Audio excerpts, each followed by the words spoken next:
The cowardice comes from lack of action, and this is a trend with the Biden administration. People look to us for moral certitude. They look to us for inspiration, for freedom, for their fight. Joe Biden ought to stand up and unequivocally stand with the people of China and say they deserve to be free, but this White House won't do that. We're going to continue to ensure that China knows we'll stand up for human rights. We'll stand with people who are expressing themselves.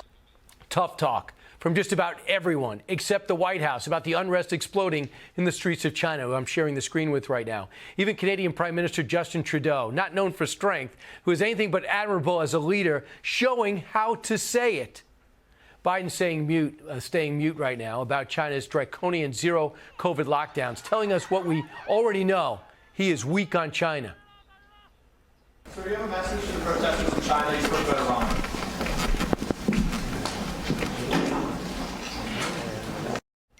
Yeah, thanks. People are risking their lives to stand up for freedom, and the leader of the free world walks away silently.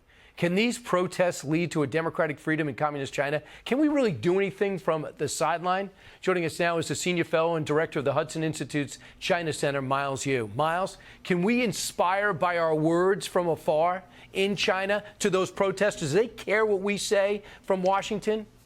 Absolutely, Brian. Thank you for having me. And I think, we Americans, Democrats and Republicans, should jettison a very old-fashioned way of conducting diplomacy with China. We use words like diplomacy, competition. Those are very soothing words. But diplomacy does not necessarily mean that we're going to engage with Chinese Communist Party dictators alone. America's biggest strength and our biggest leverage against the Chinese Communist Party is our power of inspiration. People in the streets of China are quoting Patrick Henry, "Give me liberty, give me death." And the Communist Party hates the United States. They hate us for many reasons, but one of the most important reasons is that because they fear the Chinese people will be inspired by not only what we do, what we say, but also who we are, what we stand for. And that's why America's biggest leverage against Chinese Communist Party is not a secret behind diplomacy, but to have a direct, candid conversation with Chinese people, take the side on the Chinese side. So failing doing that is just a dereliction of duty for us as Americans. Right. Here's John Kirby. He had an opportunity to speak forcefully and muscularly, and this is what he chose to do. We're on the side of peaceful protest. We're on the side of individuals being able to freely assemble and to express their views, whatever those views are. We're not taking a side in terms of what these protesters are about. Does that help? Well, it's a very, very nice way of saying that we are with the Chinese people, but we don't want to piss off the Chinese Communist Party. And we should be doing what Margaret Thatcher and Ronald Reagan did when the Polish people are rising up against communism. Margaret Thatcher went to meet in person the shipyard workers in Gdansk, Lenin shipyards, and Ronald Reagan directly stand with Soviet dissidents like Sharansky and Sakharov. Makes a huge difference. Right. And what the Chinese people were actually aspiring to is precisely America's moral leadership. And we can no longer admire.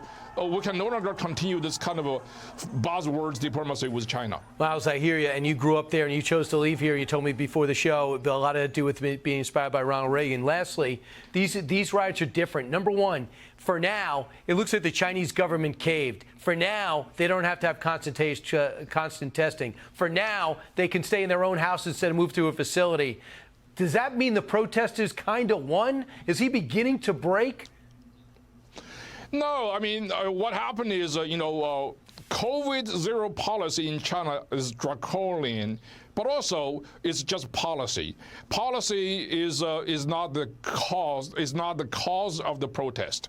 The anti-COVID zero policy started the protest, but did not cause the protest. Much like Fort Sumter did not cause the Civil War; it started the Civil War. Or like Hitler's Blitzkrieg against Poland did not cause World War II, but started the World War II. And I think a policy in China can be changed, but even if they relent on the COVID policy, and the Communist Party dictatorship still is there. And anything similar to this current catastrophe could happen anytime. So I don't think this is just the end of all this social protest against China. The most popularly quoted used words in China during this protest is 自由, that's freedom in Chinese. Gotcha. So that's why there's something much more fundamental, something much more ideological, and I think the Chinese people know it, and we must take a very clear stand with the Chinese people. I just have so much respect for that because they know what they're facing, and they were chanting for President Xi to resign. Miles Yu, you're the senior fellow and director of the Hudson Institute's China Center. Thanks so much for bringing us up to date with the place you were born. Have a great weekend, Miles. Same to you. Thank you.